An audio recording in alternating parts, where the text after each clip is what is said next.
नमस्कार। आज बात करते हैं व्यापार वृद्धि की ओर कैसे जाए।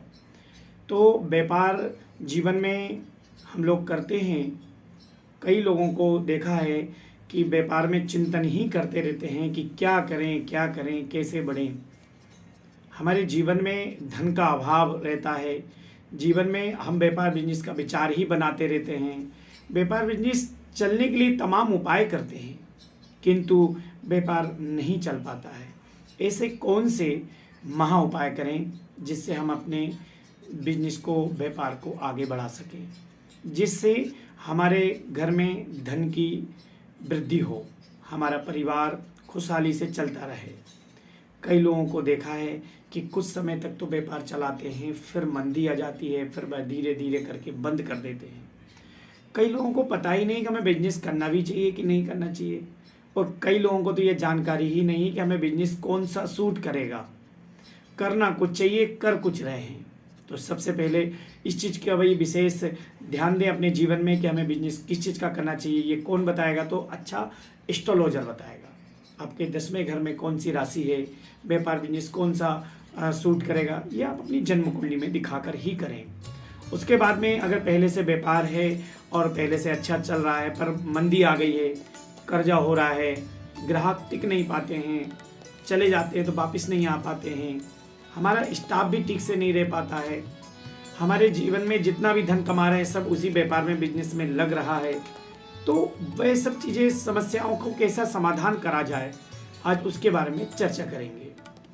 तो ऐसे 7 महा उपाय करेंगे जिससे हमारे व्यापार में किसी भी प्रकार की बाधा हो, हमारे व्यापार को किसी ने बांध दिया हो, नज़र लग गई हो, व्यापार में धन नहीं आ पा रहा हो, कर्जा हो, है ना, व्यापार में रहने का मन नहीं कर रहा हो, बैठने का मन नहीं कर रहा हो, कस्टमर का आकर्षण ना हो, ये सारे उपाय जो मैं आपको बताऊंगा, इसके करने से ये सब चीज़ें समाप्त हो जाएंगी और आपका व्यापार धन की ओर बढ़ने लगेगा, आपका व्यापार तेजी की ओर बढ़ने लगेगा, जिससे आपका मन भी लगेगा और आपके कार्यकर्ता जितने भी लोग हैं आपके व्यापार में कार्य करने वाले, उनका भी मन लगेगा और ग्राहक भी आपसे पूर्ण रूप से संतुष्ट होगा।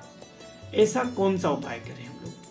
सर्वप्रथम आप अपनी जहाँ बैठते हैं उस गल्ले में, जहाँ से कस्टमर आ रहा है, जो स्टोर रूम है, उसका अच्छी तरह से वास्तु से परीक्षण करा लें, वास्तुकार से, कि हम कहीं गलत तो नहीं है, हमारा गल्ला तो गलत नहीं है, कि पता लगा गल्ला भर ही नहीं पा रहा है, खाली हो जा रहा है, और जो भरा भी रहा है तो वो हमारे व्यवसाय में लग जा रहा है, हम पेमेंट देने में ही लग जाते हैं लोगों की, में हमारे लिए कुछ बचता ही नहीं है।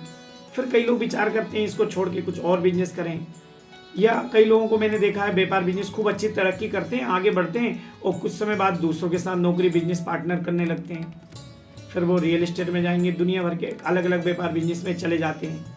तो सर्वप्रथम हमको अपने बिजनेस को वृद्धि की ओर कैसे लेके जाए, हमने बिजनेस को बढ़ाएं कैसे, उसके ऊपर बात करते हैं। तो सर्वप्रथम हमको जब भी हम व्यापार बिजनेस करें तो सर्वप्रथम आप व्यापार में जाते हैं, दुकान खोलते हैं तो प्रणाम करना चाहिए, क्योंकि कि आपने देखा ही है, सुना ही होगा कि जो ग्राहक होता है वो देवता तुल्य होता है हमारे। तो जब भी व्यापार में जाए तो सबसे प्रथम व्यापार को प्रणाम करें। व्यापार के जो भगवान होते हैं, गणेश, लक्ष्मी, कुबेर होते हैं, उनको प्रणाम करें, पूजन करें। कई लोगों को देखा है जाते सही से काम करने लगते हैं, भगवान को निवेदन पूजन पाठ ही नहीं करते, तो भगवान का स्मरण करना चाहिए। और व्यापार कई समय से बंद चल रहा है, व्यापार चालू नहीं हो पा रहा है, हम जब भी व्यापार का कार्य करते हैं तो व्यापार से संबंधित कार्य करते हैं तो वो रुकावटें आ जाती हैं। तो उस व्यापार में सर्वप्रथम, अब उपाय लिखेंगे आप, उपाय कर सकते हैं ये। सर्वप्रथम हमको एक मंत्र मैं आपको बता रहा हूँ, उस मंत्र का आप भी कर सकते हैं जाप। आप नहीं कर सकते हैं तो किसी ब्राह्मण से करा सकते हैं व्यापार का। सर्व बाधा विनुर्मुक्तो धन धान्य श्रुतान्विता मनुष्यो मत प्रसादेन भविष्यति न संशय। इस मंत्र का यदि आप अपने व्यापार में 41,000 जाप कर दें और 41,000 के बाद जाप होने के बाद कमल गट्टे से या तो खीर से हवन कर दें तो आपका व्यापार चलने लगेगा। इसी मंत्र जब 41,000 जाप हो जाते हैं तो उस मंत्र से नारियल, थोड़ी सी पीली सरसों एक मुट्ठी लेकर उसको अभिमंत्रित करके अपने द्वार पे, व्यापार के द्वार पे टांग दें, या गले में रखने से भी व्यापार वृद्धि की ओर चल देता है। दूसरा, सर्वप्रथम हमको वास्तु का भी निर्णय लेना चाहिए। वास्तु हमारा कैसा है, हमारा बैठने का स्थान कैसा है, ये आप सबसे पहले दिखाएं। तीसरा उपाय करेंगे, हमको माँ लक्ष्मी की उपासना करना चाहिए। व्यापार में श्री सूक्त और गणेश अथर्वशीष का पाठ भी करना चाहिए। यदि आप नहीं कर पाते हैं, क्योंकि व्यापार के देवता यही गणेश लक्ष्मी जी की पूजन मुख्यतः होती है। हर घर हर व्यापार में आपने देखा होगा भगवान कुबेर रहेंगे, लक्ष्मी जी रहेंगी। अगर हम उनको पूजन नहीं करेंगे, उनका स्मरण नहीं करेंगे, व्यापार की जितनी भी मंत्र होते हैं जो लोग आकर्षित हो सकें, हमारे ग्राहक आकर्षित हो सकें, अगर वही वहाँ पे उच्चारण नहीं होगा तो ग्राहक कैसे आकर्षण होंगे। सामान देखने से तो थोड़ा बहुत ही होंगे, भाई आपकी दुकान अच्छे से भरी हुई है देखेंगे, पर कुछ समय बाद जब दुकान में वो सामान पुराना हो जाएगा या कम हो जाएगा तो लोग आकर्षण नहीं होगा, वो वापस चले जाएंगे। तो श्री सूक्त का पाठ करें। श्री सूक्त का पाठ नित्य करने से हमको व्यापार की वृद्धि होती है। कुछ लोग देखा होगा आपने दिवाली के दिन ये मुख्य रूप से करवाते हैं, तो आपको तो नित्य ही करना चाहिए। इस उपाय करने से भी आपके लाभ मिलता है। और तीसरा उपाय अपन करेंगे मंगलवार के दिन। मंगलवार के दिन व्यापार से संबंधित कर्जा ना लें। व्यापार के लिए कभी देखा होगा आपने, व्यापार खाली हो गया तो किसी से उधार लेकर हम अपने सामान को डाल रहे हैं व्यापार में, तो मंगलवार दिन विशेष रूप से नहीं लेना है। ना कर्जा लेना है, ना कर्जा देना है। यदि आप व्यापार से संबंधित कार्य कर सकते हैं, जैसे कि कोई सामान लेन देन कर रहे हैं, वो आप कर सकते हैं, उसमें कोई मना नहीं है।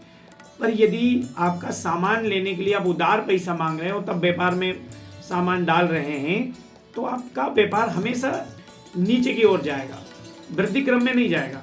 आपका व्यापार कम हो जाएगा, आपके ग्राहक कम हो जाएंगे। मंगलवार के दिन आपका व्यापार बिजनेस कमजोर हो जाएगा।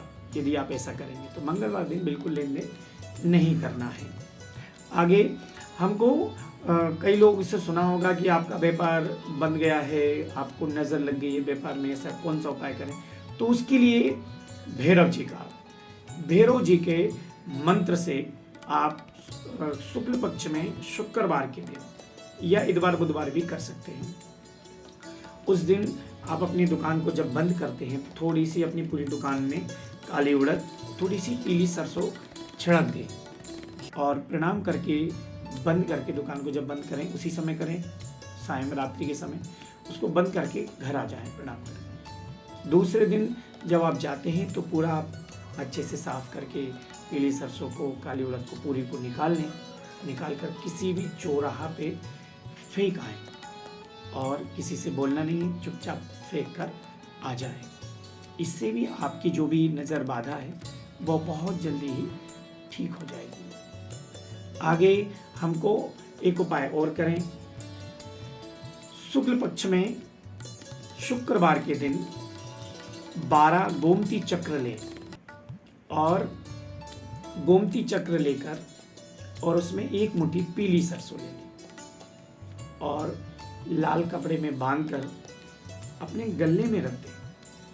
इससे माँ लक्ष्मी की विशेष कृपा होती है, जिससे आपका भी बैठने का मन लगेगा और उससे ग्राहक भी आकर्षण होंगे। यदि आप ऐसा करते हैं तो आपके व्यापार की समस्त बाधाएं दूर हो जाती हैं, व्यापार तेजी से चलने लगेगा और आपकी जो भी मन के जो विकार हैं, व्यापार से संबंधित जो परेशानियां हैं, वो भी जल्दी से जल्दी दूर हो जाएगी।